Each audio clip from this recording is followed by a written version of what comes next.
Bienvenue donc à notre webinaire intitulé « Il est grand temps de libérer le potentiel de vos équipes », particulièrement dans ces temps un peu compliqués. Je suis personnellement dirigeant associé de Talent Latin & Co. Nous sélectionnons pour vous des speakers, des conférenciers inspirants et authentiques, ayant à cœur de placer l'humain au centre de leur discours. Dans ce cadre, j'organise un cycle de webinaires avec nos conférenciers experts. Et je vais vous donner d'abord quelques conseils peut-être de participation. Si vous pouvez prendre bien sûr des notes, même si vous aurez à disposition le replay. Éteignez votre téléphone portable si possible pour être encore plus attentif à nos explications. Et puis le webinaire durera entre 50 et 60 minutes, environ maximum 1 heure, en fonction des questions que nous aurons et que nous avons déjà eues. L'objectif de ce webinaire, et dans le contexte actuel difficile, de communiquer une méthode et des outils pour aligner le potentiel de vos collaborateurs aux nouveaux projets nécessaires à l'entreprise. Aujourd'hui, il y a de nombreux sociologues, économistes, politiques, philosophes, de toutes sortes, qui réfléchissent au monde de demain ou au monde d'après, comme ils disent. Bon, ils font très bien leur métier, je les respecte beaucoup, mais souvent, il manque vraiment de pragmatisme et d'expérience terrain, tout simplement. C'est une chose qu'on ne pourra pas reprocher à notre expert d'aujourd'hui, Philbert Corbregeot. Philbert, on se connaît déjà depuis quelque temps, on travaille sur des projets en commun, donc je vais me permettre de te présenter, si tu le veux bien. Philbert, tu es fondateur et dirigeant de la tribu Matura, qui existe depuis 20 ans, une équipe d'une vingtaine de personnes. Le cabinet a pour vocation donc, de favoriser l'épanouissement individuel des femmes et des hommes dans une logique d'ambition collective. D'un parcours d'autodidacte, d'ouvrier à la chaîne, tu as su saisir toutes les occasions et provoquer le destin surtout pour évoluer au sein de différentes fonctions hiérarchiques pour être aujourd'hui dirigeant de ton entreprise. Tu es révélateur de talent, tu as accompagné des centaines de personnes, et ceci à tous les niveaux hiérarchiques. Grâce à ce parcours, tu interviens comme conférencier, tu réalises des TEDx, tu interviens dans des réseaux de dirigeants d'entreprises et de managers d'entreprises, dans les grandes écoles et dans des entreprises. Tu t'amuses à dire souvent que ton diplôme le plus marquant est le BSP. Donc, pour ceux qui ne comprendraient pas le sigle, le BSP est le bon sens paysan. Et pourtant, tu viens d'obtenir à 59 ans, en Californie, un doctorat en business coaching et management. Alors, Philbert, j'aimerais bien connaître en quoi ça consiste ce doctorat. Alors, bonjour à tous. Ça consiste tout simplement à intervenir dans des situations, je dirais, complexes et des situations de crise, quoi. Notamment lors de transformations collectives telles que des transmissions familiales, des fusions-acquisitions ou une extinction de professions comme j'ai pu vivre autrefois. Et puis, évidemment, la crise sanitaire en fait partie, et bien d'autres encore. D'accord, très bien. On va donc rentrer dans ce webinaire. Moi, j'ai une première question par rapport au sujet qui nous préoccupe aujourd'hui. Beaucoup de salariés vont prendre conscience de la réalité de leur entreprise dans le contexte actuel et éventuellement vouloir changer de job, de travail, d'entreprise. Qu'est-ce qui peut permettre aux entreprises, aux dirigeants d'entreprise, de fidéliser leurs salariés et d'éviter des coûts de recrutement, d'intégration et de formation qui sont toujours très lourds, selon toi? Alors, je vais commencer par une devise du Shadok, d'accord, dans ce contexte un peu inédit. Quand on ne sait pas où on va, il faut y aller et le plus vite possible. Bon, plus sérieusement. Non, le dirigeant, lui, il a la lourde tâche de fixer un cap, d'accord, et d'embarquer toute l'entreprise pour l'emmener à bon port. Mais pour cela, il va être obligé de t'appuyer sur 3 piliers complémentaires et solides, à savoir la vocation, la vision et les valeurs de l'entreprise. D'accord? Alors, ces 3 piliers, c'est ce qui constitue l'ADN de l'entreprise. La vision, elle donne la destination du voyage ou de l'aventure. alors que la vocation donne le point de départ du voyage. Et si on ne sait pas d'où on part, on aura du mal à évaluer la distance qui reste à parcourir. D'accord ? Et elles, les valeurs, vont donner du sens au voyage. D'accord ? Alors, en ces temps troublés et incertains, ben, la première chose à faire est de travailler justement sur l'alignement du potentiel de ses collaborateurs, de son équipe, avec le cap actualisé, évidemment, parce qu'on voit bien qu'on ne peut pas garder le même cap, sauf pour certains peut-être. Et donc, pour cela, il est important de communiquer au sein des entreprises en clarifiant, encore une fois, l'ADN et en précisant le cap de l'entreprise. Et c'est l'objectif de notre webinaire. D'accord. Très bien, c'est clair. Et tu veux que je commence par quoi, en fait? Bah, Parce que de toute façon, il faudra aborder les trois. Hein. écoute, La vocation, la vision, les on valeurs. commence par le début, hein, par la vocation. Oui, effectivement, je l'ai évoqué comme ça, c'est le point de départ. La vocation, elle définit la raison d'être de l'entreprise. Elle doit être formulée en quelques mots, 10 maxi. On utilise également le terme de mission parfois, mission d'entreprise, à ne pas confondre avec le métier qui lui fait appel au savoir-faire. Alors, la vocation, elle doit être connue par tous à l'intérieur de l'entreprise, hein, et communiquer aux collaborateurs, aux partenaires, aux clients, etc., afin que tout le monde comprenne bien la spécificité de l'entreprise. Si je donne la spécificité de l'entreprise, la vocation de Matura, pour donner un exemple hein, de ma tribu, eh bien, notre vocation est de favoriser l'épanouissement individuel dans une logique d'ambition collective. Voilà. Et là, on voit bien que pour ça, on va faire appel à 4 métiers différents. Enfin, en tout cas, c'est notre cas. La formation, le coaching, l'animation et la conférence. Alors, ces 4 métiers, effectivement, ils sont différents. Mais ils contribuent tous à la vocation de favoriser l'épanouissement professionnel. Alors, je vais donner une petite astuce qu'on ne voit pas habituellement. Pour définir la vocation, et surtout pour qu'elle soit crédible et réaliste, elle doit être formulée, certes, par le dirigeant, mais en présence des hommes et des femmes clés qui vont être garants du savoir-faire et de l'histoire de l'entreprise. D'accord. D'accord. Et la vision, alors?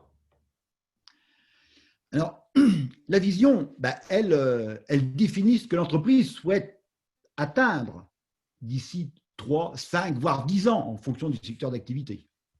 Et comme la vocation, la vision, elle doit être formulée en 10 mots maximum. La vision, elle a un intérêt, c'est qu'elle va guider l'action stratégique et fixer le cap dont j'ai parlé tout à l'heure pour mobiliser toutes les énergies. D'accord ? Alors, cette vision n'est pas statique, hein, évidemment. Elle est dynamique et elle est revue régulièrement en fonction des mutations, je dirais des mouvements externes, et permet d'actualiser l'organisation interne. Surtout en ce moment. Comme la vocation, elle doit être connue de tous en interne, mais pas en externe, parce que pour des raisons concurrentielles, évidemment. D'accord ? Alors nous, notre vision, chez Matura, pour donner un exemple concret, c'est de transformer les talents cachés en talents révélés. Et on voit bien qu'on va aller au-delà de notre mission d'aujourd'hui. C'est un peu ambitieux, certes, mais on y arrive. Alors, comme tout à l'heure, je vais donner quelques petites astuces qu'on n'a pas l'habitude de voir.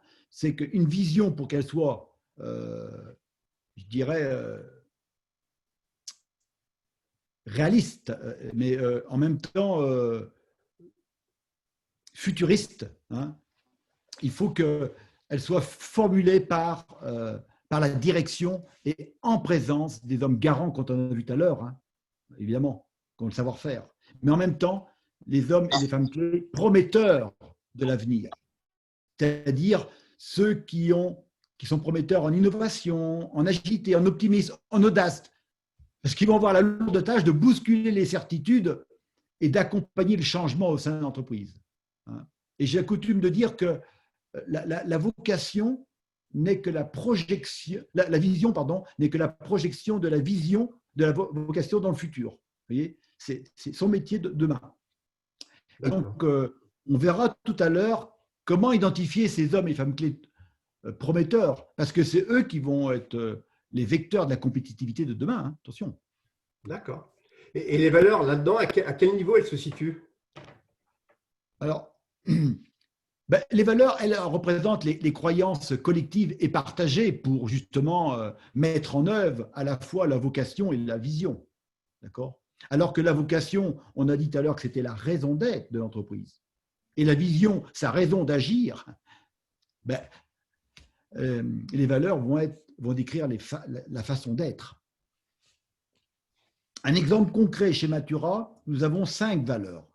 L'authenticité, la passion, la simplicité, le respect et le plaisir de transmettre.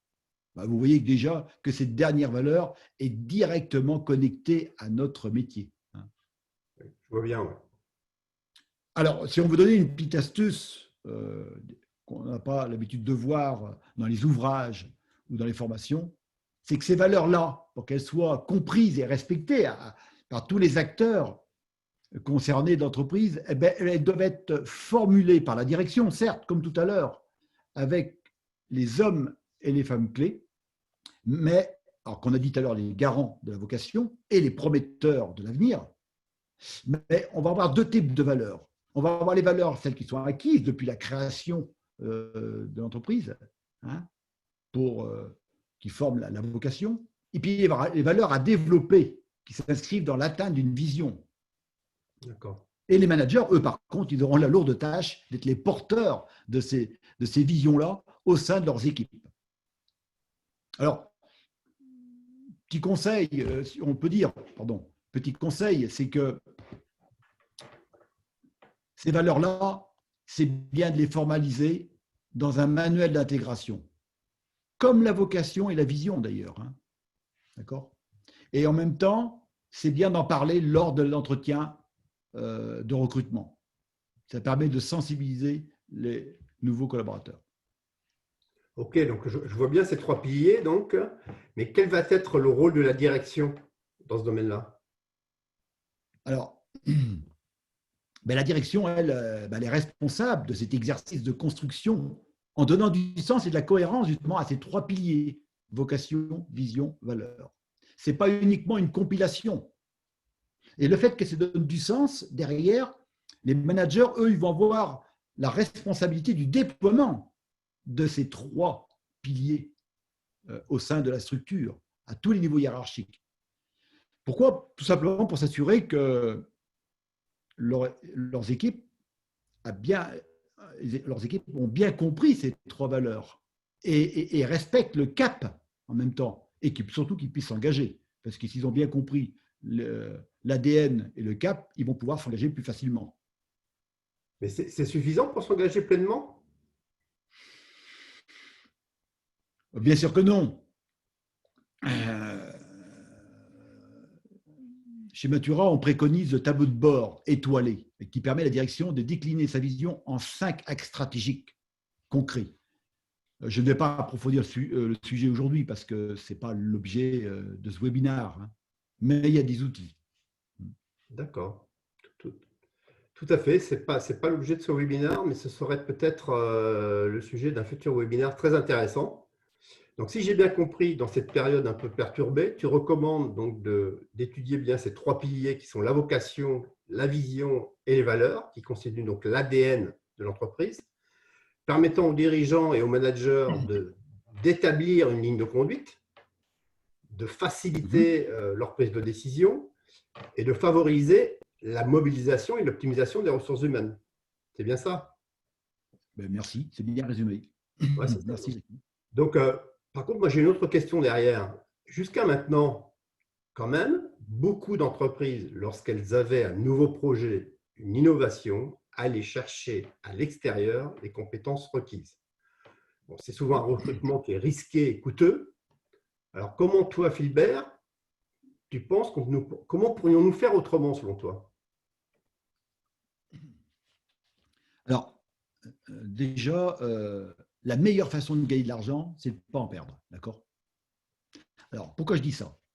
Quel que soit le pays, toutes les statistiques montrent que le coût d'un recrutement raté équivaut à peu près à 50 000 euros en moyenne. Alors, ceci sans compter les effets néfastes pour l'entreprise avec les effets secondaires tels que la baisse du climat social, le stress, les conflits, des frustrations, etc. Alors, pour éviter ces coûts inutiles et néfastes à l'entreprise, ben, il faut aller à la pêche au potentiel caché, d'abord. Et en tant qu'insulaire d'origine, quand on va à la pêche, ben, il faut y aller avec des outils, d'accord? On n'attrape pas les barres et on ne ramasse pas les palourdes avec les mains, d'accord?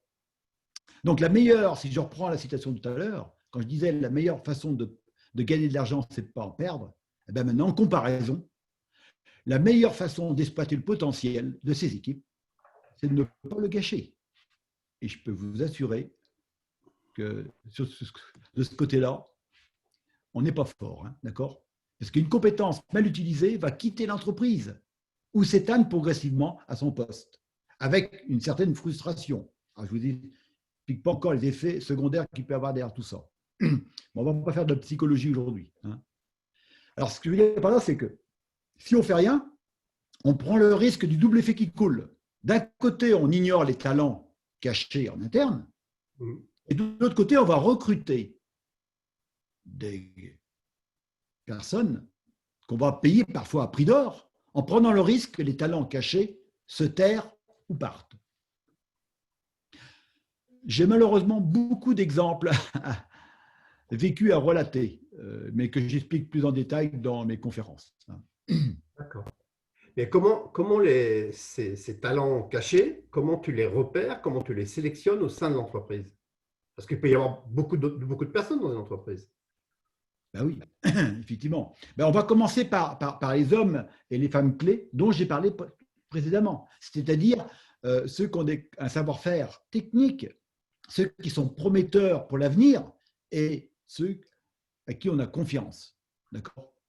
Il faut réellement s'intéresser à eux et pas uniquement de manière superficielle comme on le fait lors des entretiens individuels, annuels, hein, qui est, à mon sens, un peu trop centré sur le passé, quoi, hein, donc le rétroviseur, quoi. Non, non, moi je parle de l'avenir, quoi.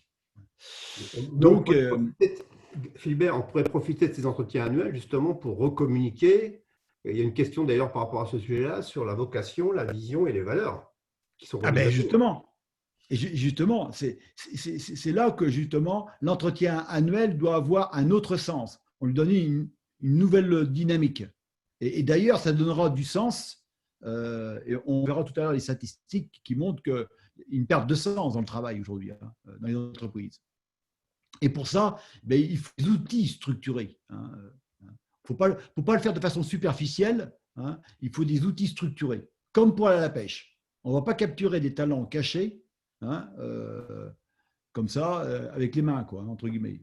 On va les capturer pour les conserver en interne.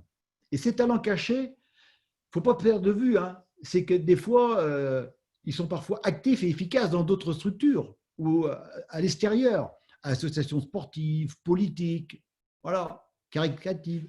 Non, non, ils n'ont peut-être pas des capacités intellectuelles, hein, comme on dit souvent les hauts potentiels, mais ils ont des capacités relationnelles, émotionnelles, notamment dans les associations, ou opérationnelles. Donc, aujourd'hui, ils représentent quand même 80% de la population, selon certains secteurs d'activité. Si je respecte la loi de Pareto, d'ailleurs, hein, en respectant. Ça veut dire qu'on est plutôt proche de 20% pour les hauts potentiels, hein. Mais on y reviendra tout à l'heure, si tu veux bien. D'accord. Alors, puisque je te parle d'outils, Oui. ben voilà un exemple d'outil. Oh, il y en a bien d'autres, attention, hein, moi, il ne s'agit pas de dire que c'est l'unique outil. Là, je propose un outil scientifique parmi les meilleurs au monde pour détecter les talents cachés. Il s'agit d'une évaluation de 45 minutes en ligne et qui va permettre d'identifier les aptitudes essentielles d'une personne. Alors, prenons la synthèse ici, parce que là, c'est beaucoup plus détaillé en général, mais là, ça se traduit par les 8 aptitudes. La première, c'est est-ce qu'on est analyste ou pas? Un analyste, c'est quelqu'un qui va évaluer le problème, qu'il est plutôt factuel. Ou la personne, est-ce qu'elle est plutôt innovateur, c'est-à-dire qu'elle va chercher à créer, à se projeter dans le futur. Et là, on est dans une approche, on voit ici, intellectuelle, où la personne peut avoir une attitude de communicant, c'est-à-dire elle recherche la relation, hein, ou plutôt pilote, elle cherche plutôt à coordonner les autres. Et là, on est dans une approche relationnelle, où la personne peut être battante, c'est-à-dire elle aime entreprendre les nouveaux défis, ou plutôt elle est plutôt centrée sur le savoir-faire, un haut degré de qualité, de ponctualité. Et là, on est sur l'approche opérationnelle, où la personne peut être plutôt coéquipière, c'est-à-dire rechercher les décisions collectives, le travail collectif, ou plutôt optimiste, c'est-à-dire avec une solidité personnelle à toute épreuve, un mental d'acier, comme on dit, hein, et avec une vision positive. Et là, on est dans une approche émotionnelle. Alors, on n'a jamais les 8 aptitudes. Il y en a toujours 2 qui sont privilégiées et 2 qu'on veut écarter. Bon, on ne va pas rentrer dans le détail aujourd'hui. Par contre, ce que je peux vous montrer clairement, c'est un exemple concret appliqué. D'accord ? Ce que vous voyez là, c'est réellement le profil d'un responsable qualité. Et en fait, pourquoi on l'a fait ? Parce que c'est un homme clé prometteur. Le patron, il me dit, ben voilà, je sens qu'il a du potentiel, mais je me demande s'il est à la bonne place. D'un seul coup d'œil, on voit qu'il a 3 sur 10 en tant qu'analyste. C'est pas terrible, mais il fait bien son boulot. Avec des efforts, par contre. Pour un responsable qualité, c'est vrai que c'est pénible. Et puis, il a 10 sur 10 en innovation, mais on ne lui demande rien sur le sujet.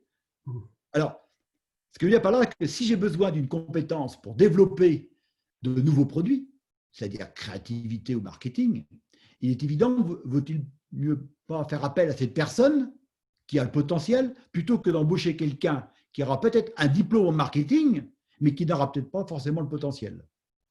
Non seulement on va éviter le coût d'un mauvais recrutement dont j'ai parlé tout à l'heure, mais on va aussi éviter que cette personne reste à la mauvaise place, entre guillemets, d'accord ?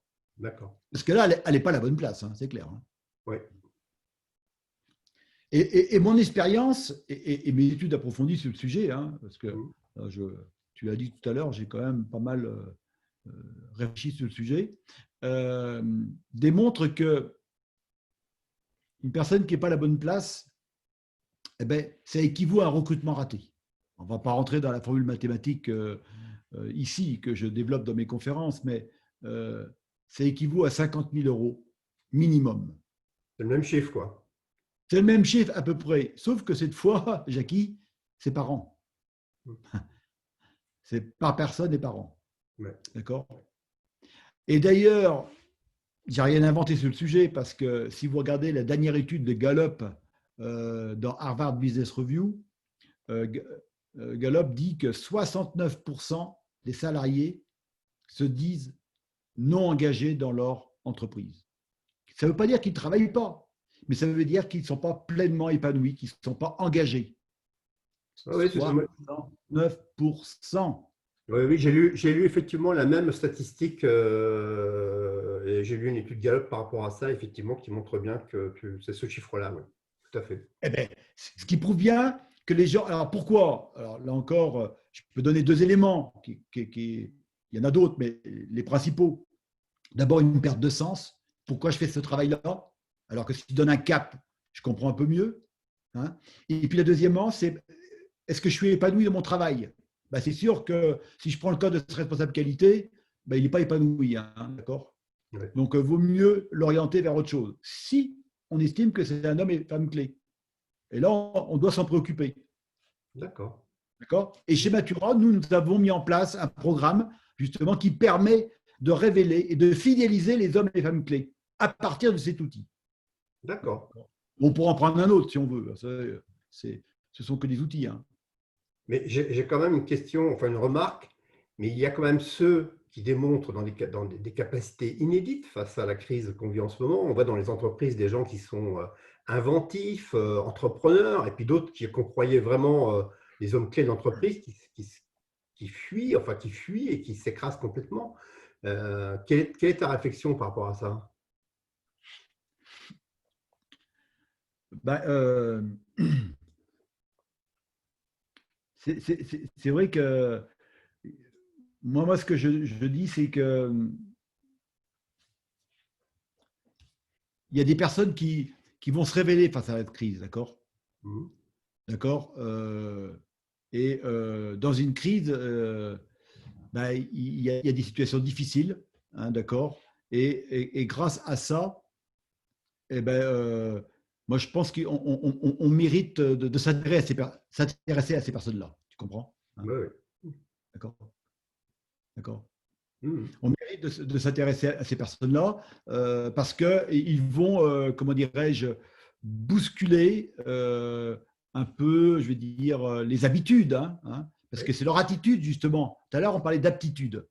L'aptitude, c'est quelque chose qui est inné, d'accord? On ne le sait pas forcément. Mais là, ces gens-là, ils vont développer une aptitude face à une situation de crise. Tant mieux. Donc, je dirais que ben, on va s'intéresser à ces gens-là, d'accord? Au contraire. Hein. Mais malheureusement, la majorité restera passive quand même, ou terrorisée, d'accord?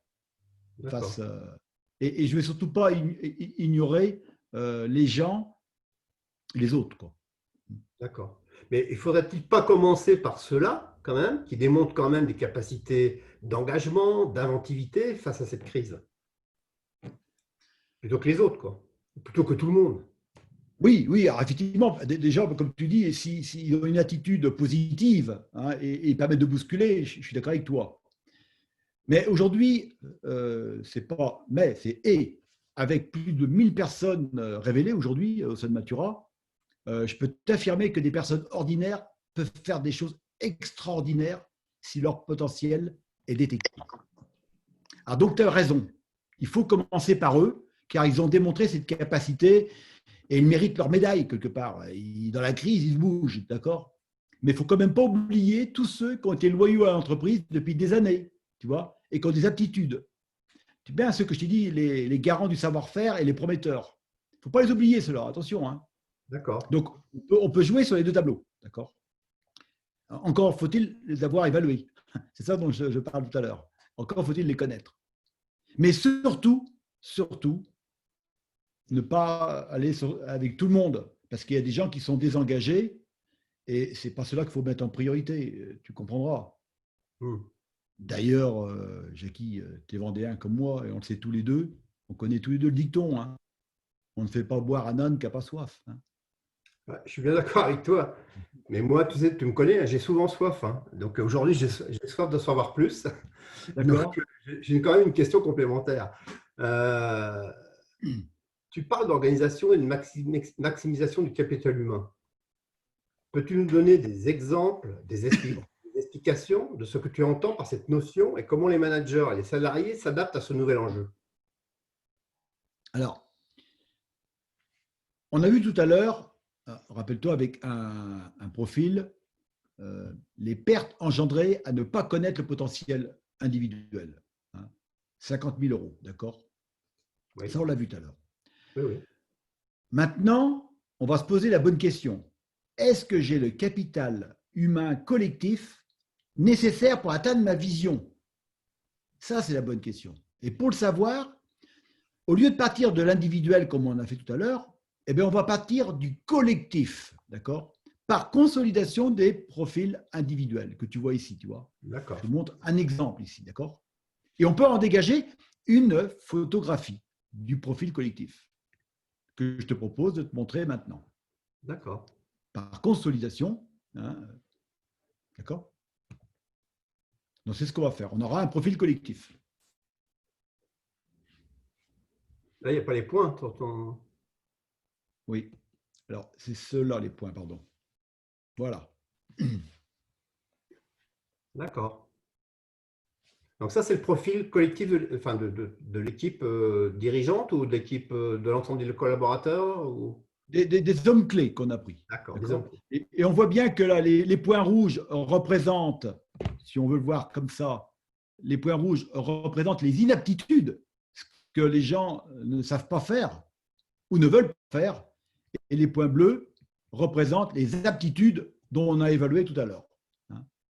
Et donc, on y reviendra tout à l'heure, si tu veux bien, à cette notion d'aptitude. On ira plus en profondeur, hein. Mais là, on voit d'un seul coup d'œil que l'entreprise possède des aptitudes à la fois de finisseur et de coéquipier. Donc, très centré sur le produit avec une approche collective. D'accord. Hein. D'accord. Et mais là, on voit bien quand même, à travers ton profil que tu nous présentes, que tu vas être obligé de recruter des compétences manquantes à un moment donné. Tu n'es plus, Oui, tu n'es plus en autosuffisance dans l'entreprise. effectivement. Alors là, je ne suis plus en autosuffisance parce que si j'ai besoin de recruter un innovateur, voilà, ben là, je vois bien que je suis un peu en manque. Et je dirais quoique, parce que je peux aller puiser vers les autres collaborateurs, parce que pour l'instant, j'ai privilégié uniquement les hommes et les femmes clés. Attention, hein. Donc, je pourrais m'appuyer sur l'expression des autres collaborateurs qui, soit ont de la passion ou du potentiel en innovation, et pas forcément des diplômes ou le poste actuel de l'entreprise.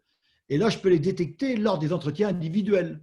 D'accord. Et d'ailleurs, on est bien dans ce qu'on disait tout à l'heure, ça donne tout le sens, justement, à l'entretien individuel. On n'est pas uniquement à regarder dans le rétroviseur sur le passé, mais en même temps à rechercher le potentiel, la passion, les projets des collaborateurs, pour voir si on peut aligner les projets des collaborateurs avec le projet collectif de l'entreprise.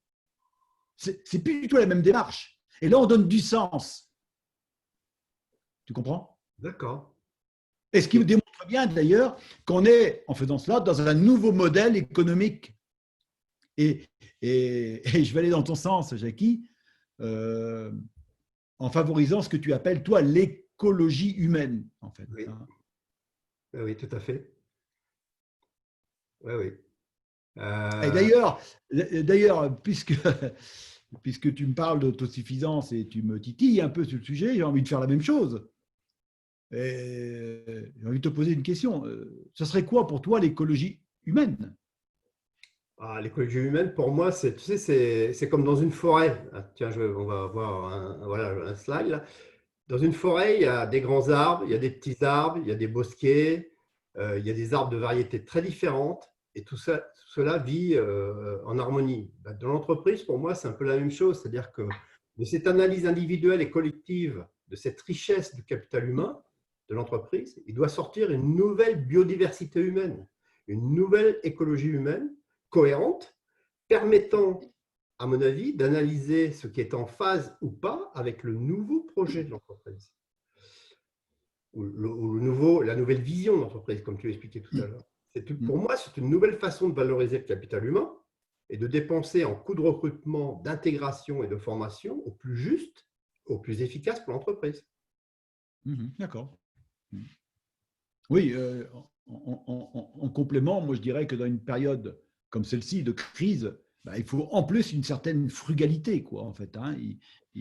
On n'est pas obligé de mettre des bac plus 5 à faire du secrétariat, quoi. Je veux dire, quand je vois qu'on fait des recrutements de bac plus 5 pour des postes vraiment d'employés, et ce n'est pas péjoratif, mais on s'éloigne de l'épanouissement du collaborateur. À terme, ils ne seront pas satisfaits, ces collaborateurs-là. Hein. Et donc, il y aura un départ ou une frustration. Donc, vous voyez bien, on tombe bien dans les 69% que je disais tout à l'heure, avec le manque de sens, donc tu viens d'évoquer, et moi, avec l'épanouissement, à terme, qui ne sera pas couvert. D'accord? Oui, oui. Pour moi, de toute façon, la matrice classique du BCG, c'est-à-dire du Boston Consulting Group, avec ses hiérarchies, avec ses organisations qu'on casse tous les 2 ans, tous les 3 ans, tous les 4 ans, à la vie dure, mais quand même, elle a quand même un peu vécu. Et je pense que l'autosuffisance humaine dans l'entreprise va devenir nécessaire.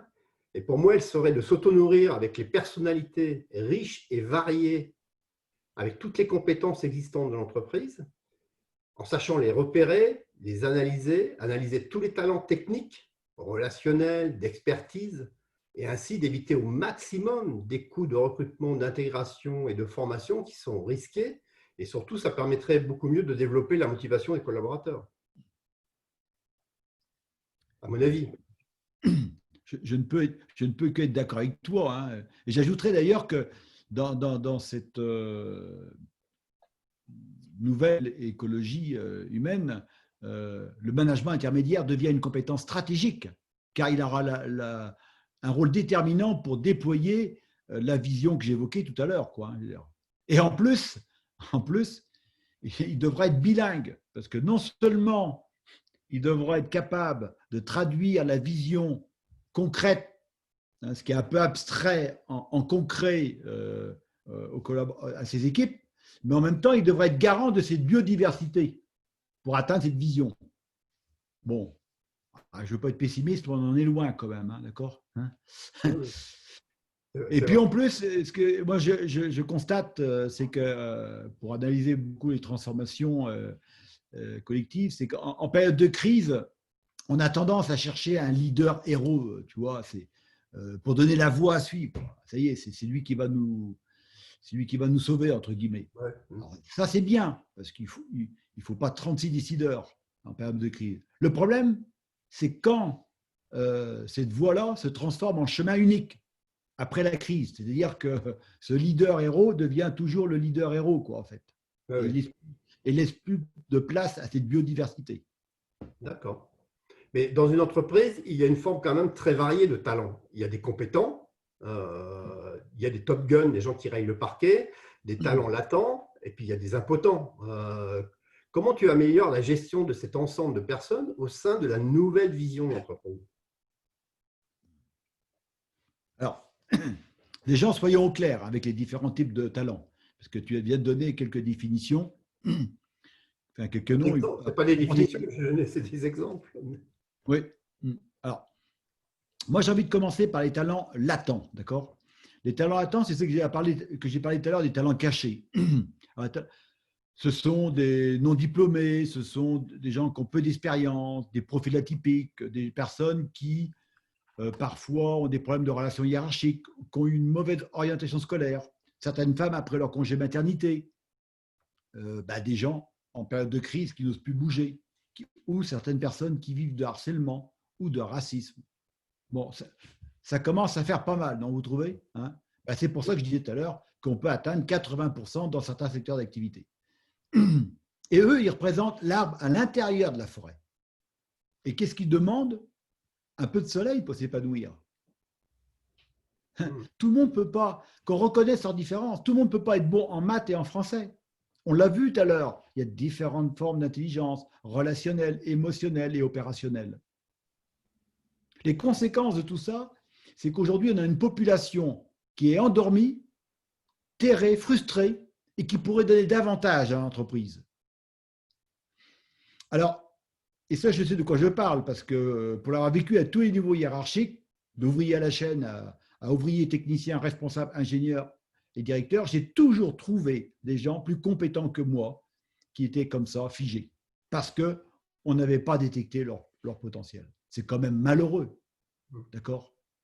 Et puis, il y a les talents patents. Alors, les talents patents, c'est les talents apparents. Eux, ils représentent l'arbre au-dessus de la forêt, d'accord? Ce sont les super diplômes, les hautes écoles, et certains le justifient bien d'ailleurs. Attention. Sauf qu'eux, ils profitent directement du soleil pour s'épanouir.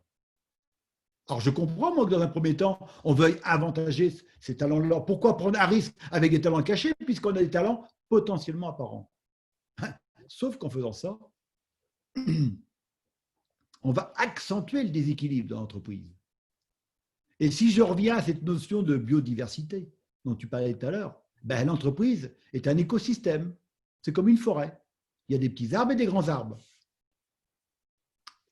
Si on arrête d'arroser les grands arbres, ils ne vont pas diminuer, d'accord? Par contre, si on arrose les petits arbres, eux, ils vont pousser. Ils vont devenir des arbres moyens. Et on aura une forêt beaucoup plus homogène, plus équilibrée, plus robuste aux intempéries. D'accord? Et si je voulais faire un petit peu d'humour aussi, je dirais que quand il y a des coups de vent, ce sont souvent les grands arbres qui tombent. Bon, et puis on a parlé d'impotents. Alors dans les impotents, si on prend la définition du dictionnaire, ça veut dire difficile à mouvoir. Donc c'est dans les deux sens. Ça peut être des talents latents, c'est-à-dire des gens qui ont été trop longtemps cachés et donc ils sont frustrés, ou ça peut être des talents patents qui font un peu de politique, comme on sait bien le faire, comme certains savent bien le faire. D'accord? Alors, écoute, avec ce que je viens de vous dire, c'est pas étonnant qu'aujourd'hui, il y a 69% des salariés qui affirment faire leur travail sans engagement. D'accord? Oui, parce qu'on s'est trop longtemps attaché à rechercher les hauts potentiels, certes, qui ont des qualités les plus visibles, avec une tête bien faite, comme on dit, des super diplômes. Moi, on s'est plus attaché à les rechercher, eux, les hauts potentiels, plutôt qu'à détecter les talents cachés, ceux qui sont moins visibles. Mais j'ai une bonne nouvelle. Laquelle? La donne a changé. Les hauts potentiels qui sont formatés seront peut-être un handicap, je dis peut-être, dans le monde de demain.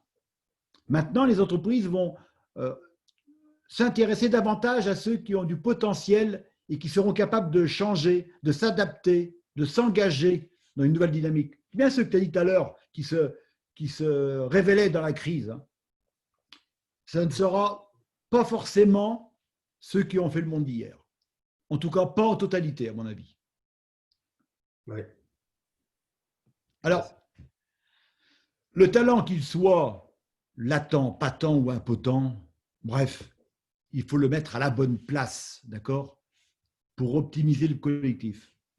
Alors, on pourrait sourire quand on voit ça, effectivement, quand on voit cette image. Mais on pourrait aussi remplacer la portion d'ail par un super technicien dans une équipe d'ingénieurs. Ou tout à l'heure, comme j'ai dit tout à l'heure, remplacer le bac+5 qui fait du secrétariat par vraiment quelqu'un dont c'est son métier. Oui. Donc ma quête, moi, c'est une quête aujourd'hui. C'est de vous démontrer l'importance de connaître le potentiel de vos équipes pour que chacun se mette à la bonne place. D'accord. Ce n'est même pas une quête, c'est un combat. D'accord. Tiens, on a deux commentaires par rapport à ce que tu viens de dire, Philbert. Il y a une personne qui dit « Il paraît que c'est celui qui fait qui sait ». Donc, ça, c'est le premier. Le deuxième commentaire, c'est quelqu'un qui dit « Comme le bambou chinois, certaines personnes demandent beaucoup de temps avant de s'épanouir. Ça rend encore plus difficile la détection des talents latents. » C'est vrai qu'il y a des gens qui prennent du temps pour se développer. Mais bon, c'est… j'ai une autre question. Alors, par rapport à ce que tu viens de dire, à partir de ce travail et de ces analyses et tests de potentiel individuels, comment tu le relis à la nouvelle vision d'entreprise et à l'ambition collective? Oui, si on revient sur de ce collectif-là et reprenons notre profil collectif que nous avons identifié tout à l'heure, d'accord? On avait un profil collectif. Bon. Maintenant, par rapport à ce que tu me dis, tu me demandes, il s'agit de bien identifier les hommes et les femmes clés, c'est-à-dire, je répète encore, ceux qui ont le savoir-faire et qui sont garants de la vocation, et ceux qui sont prometteurs et qui vont être garants de la nouvelle vision, qui vont être porteurs de cette nouvelle vision. Et donc, malgré ça, il va y avoir des trous dans la raquette. Forcément, il y aura des trous dans la raquette. Et oui, on n'a jamais toutes, c'est ce que tu disais tout à l'heure, on ne peut pas être en autosuffisance, d'accord? Je suis d'accord avec toi. Mais je te propose un cas réel qui m'a été autorisé évidemment de présenter et que j'ai accompagné en tant que conseil. D'accord? Ça va être concret. Ouais, parce très que, bien. encore une fois, comme on dit souvent, il y a les disous et les faisous. D'accord? On est dans les deux camps. D'accord? Là, ce que je montre, c'est quelque chose que j'ai fait. D'accord. Alors, que voyons-nous? Bon, on voit les points rouges que j'ai dit tout à l'heure, que c'était les inaptitudes, je répète, ici, là. Et on voit les points bleus, qui sont les aptitudes. Bref. Et on voit deux petits points, ici, bleu ciel. Et bien, eux, ils représentent les deux principales aptitudes du dirigeant. D'accord.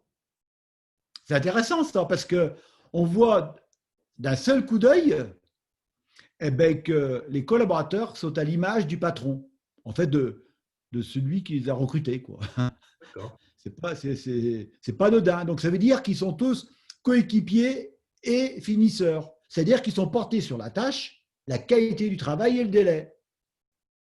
Mais on voit bien qu'ils ne sont pas analystes, pas innovateurs et pas battants.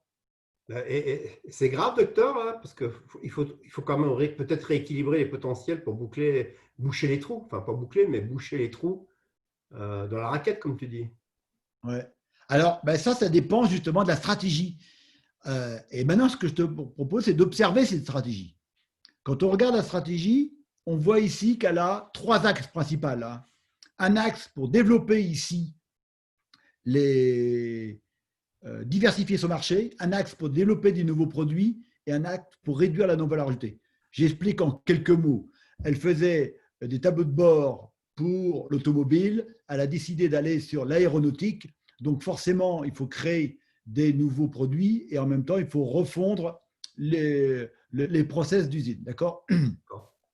Mais nous, on n'est pas là pour remettre en cause sa stratégie, hein, d'accord? C'est sa stratégie.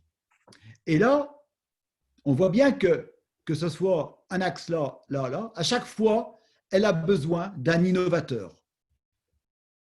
Et là, l'innovateur est une compétence stratégique clé pour l'avenir de cette société.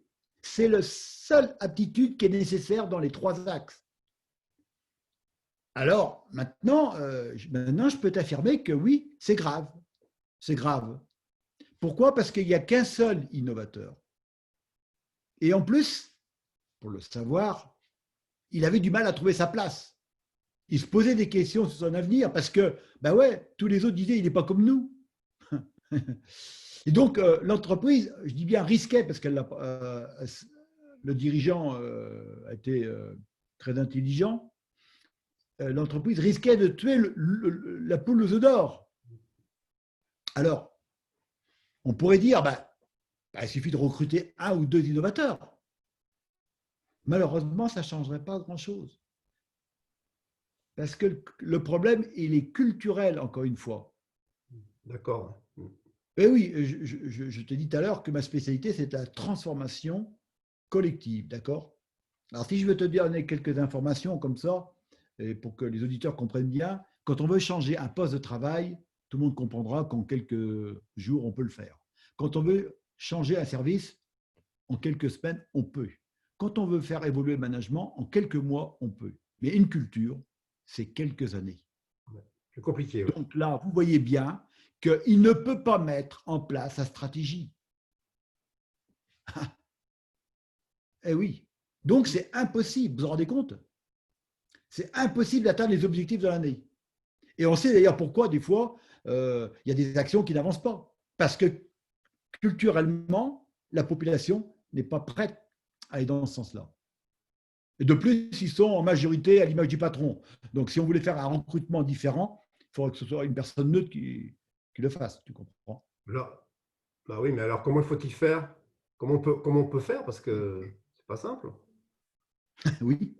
La seule solution, c'est de faire bouler un cierge. Non, non, plus sérieusement. On peut revoir les objectifs à la baisse, prendre conscience qu'on n'a pas les ressources. Ou dans ces cas-là, faire évoluer d'autres personnes qui ont du potentiel à confirmer en tant qu'innovateurs. Mais comment les sélectionner au sein de l'entreprise? On va faire comme j'ai dit tout à l'heure. On va commencer par les hommes et les femmes clés. Ceux qui ont des compétences techniques, qui sont prometteurs et à qui on a confiance. Vous vous rappelez tout à l'heure, j'ai dit qu'il y avait 69% de personnes désengagées. D'accord? Heureusement que ce n'est pas comme ça dans toutes les entreprises. D'accord? Ça veut dire qu'il y a 31 personnes qui sont quand même engagées. Commençons par celle-ci. Et c'est en trouvant la singularité de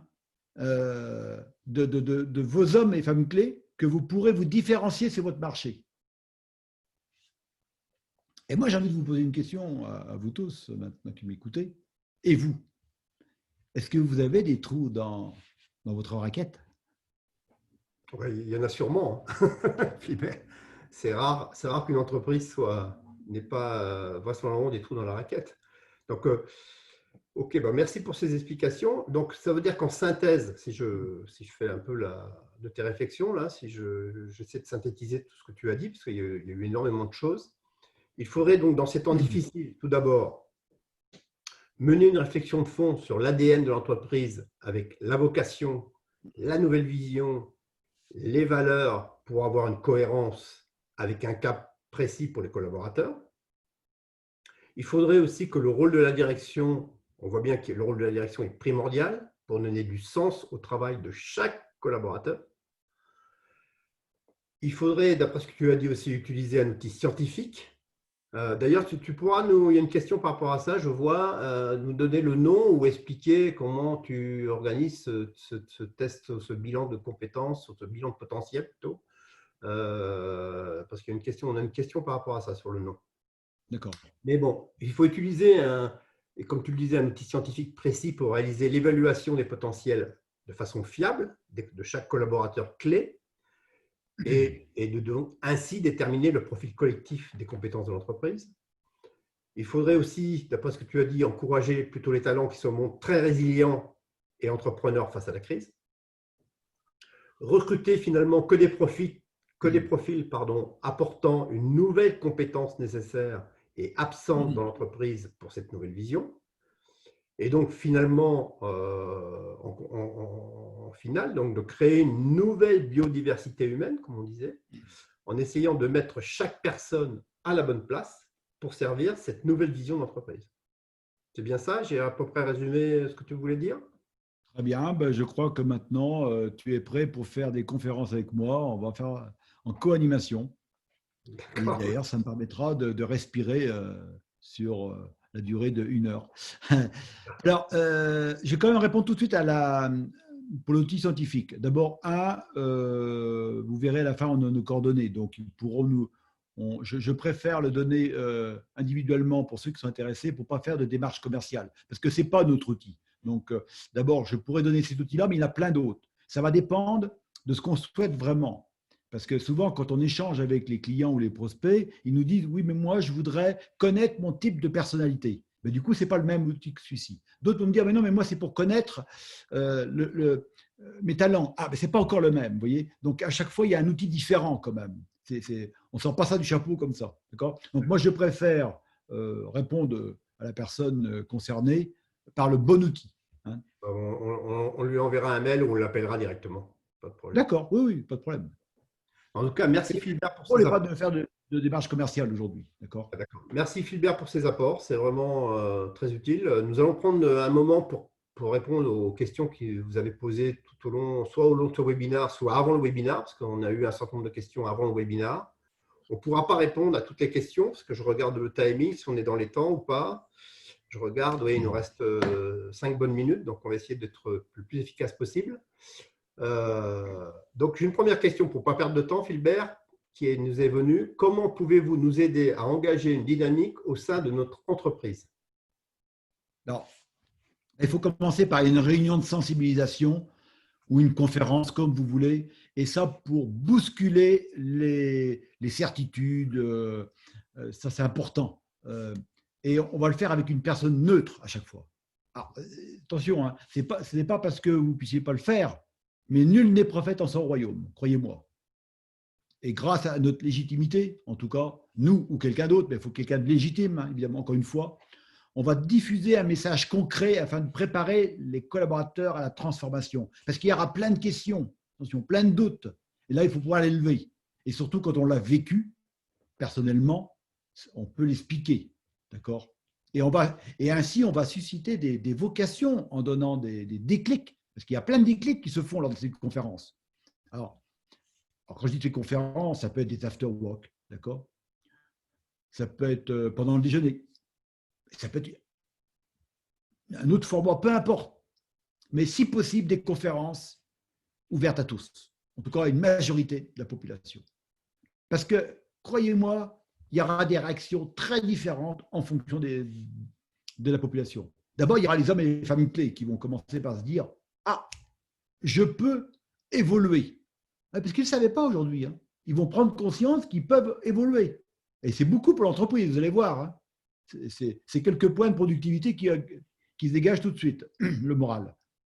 Il y a les managers qui vont dire « Ah ben oui, finalement, je savais pas, tout le monde dit qu'il y aura un avant, un après la crise, mais je ne savais pas quel était mon rôle. Maintenant, je comprends mieux. Je peux manager autrement. » Et ce n'est pas compliqué, c'est ça à porter. Puis il y a le DG, quand il participe à ça, parce qu'il est participant, il voit le frémissement, il voit des personnes qui sont qui ont envie de s'engager. Et là, il peut les solliciter, parce qu'il sait sur qui va compter. Et là, il y aura toujours une dynamique qui est lancée à l'issue d'une conférence. D'accord. Mais, pourquoi comme je disais tout à l'heure, pourquoi tu ne proposes pas d'autres solutions que la conférence? Ben, tout simplement parce que dans un premier temps, il faut bousculer les certitudes. Et pour bousculer une certitude, on ne peut pas faire individuellement une prise de conscience collective. C'est ça que je veux dire. D'accord. OK. Mais c'est un préalable. Vas-y, oui, vas-y. C'est un préalable, c'est ce que je veux dire, quoi. D'accord. Mais actuellement, les regroupements, tu sais bien, sont limités à un certain nombre de personnes dans les entreprises. On voit que les entreprises recadrent ça en ce moment de façon assez stricte. Donc, dans ce cadre, que proposes-tu pour faire une opération collective de sensibilisation? Nous, on propose une solution digitale. Évidemment, on n'a pas attendu la crise pour le faire.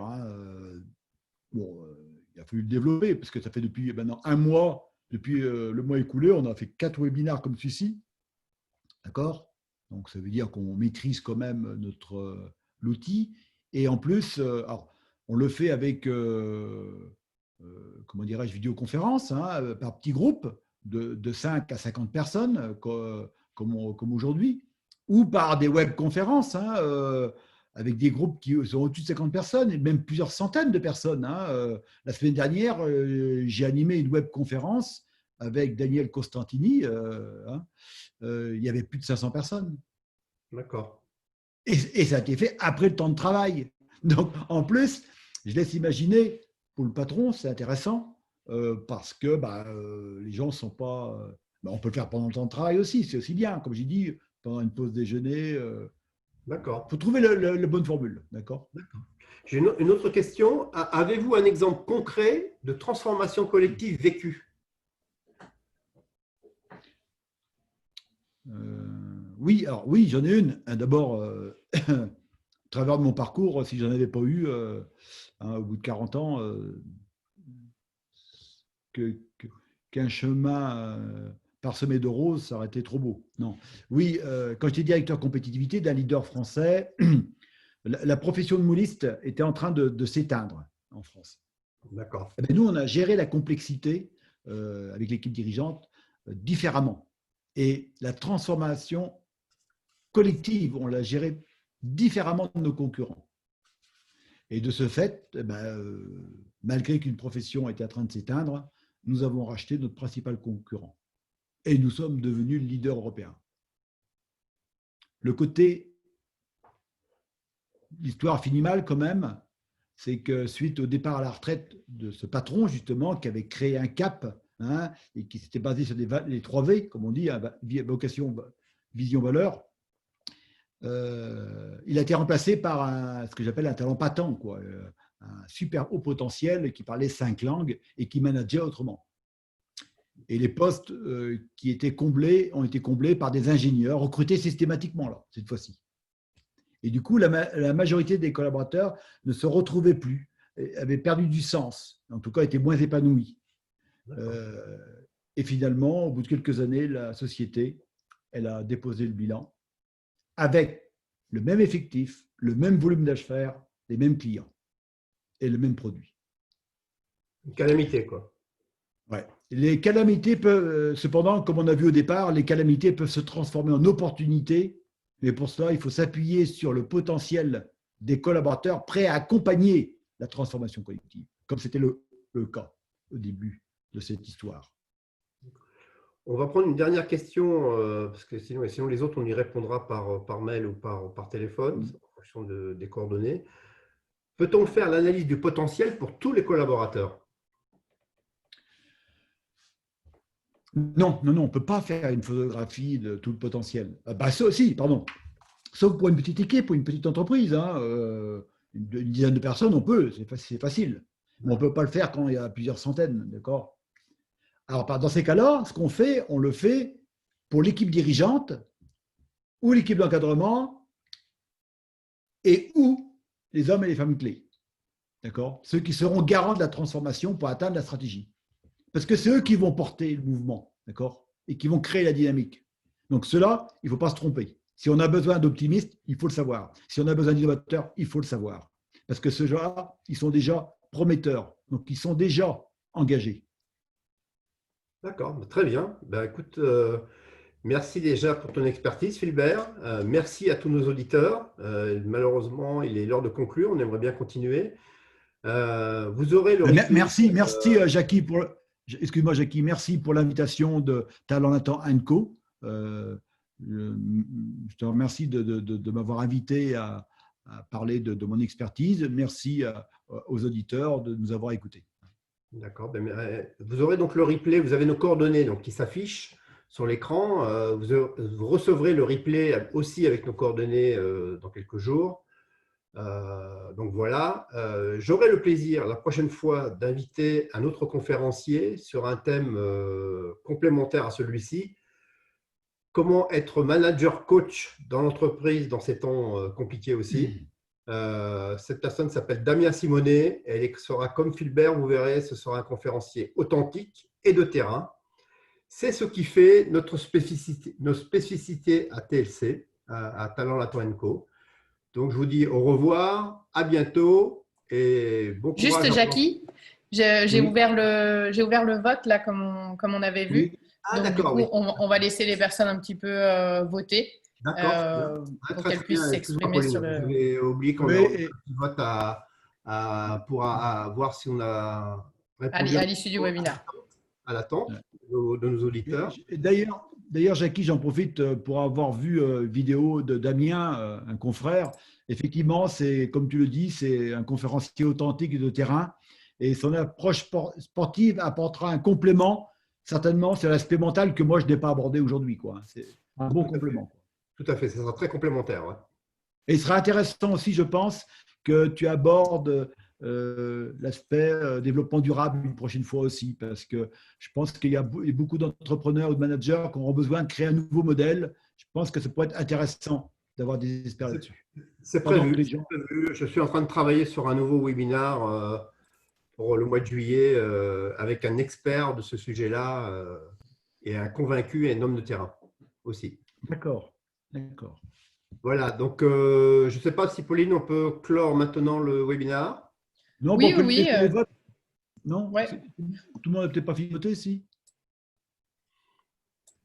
Là, je pense qu'il y a pas mal de gens qui ont voté, mais on peut laisser encore un petit peu si vous voulez. D'accord. En tout cas, moi, je vous souhaite à tous de bonnes affaires avec vos entreprises et un bon courage et un super week-end. Merci beaucoup. Merci. Et Pauline, tu peux couper quand tu le souhaites.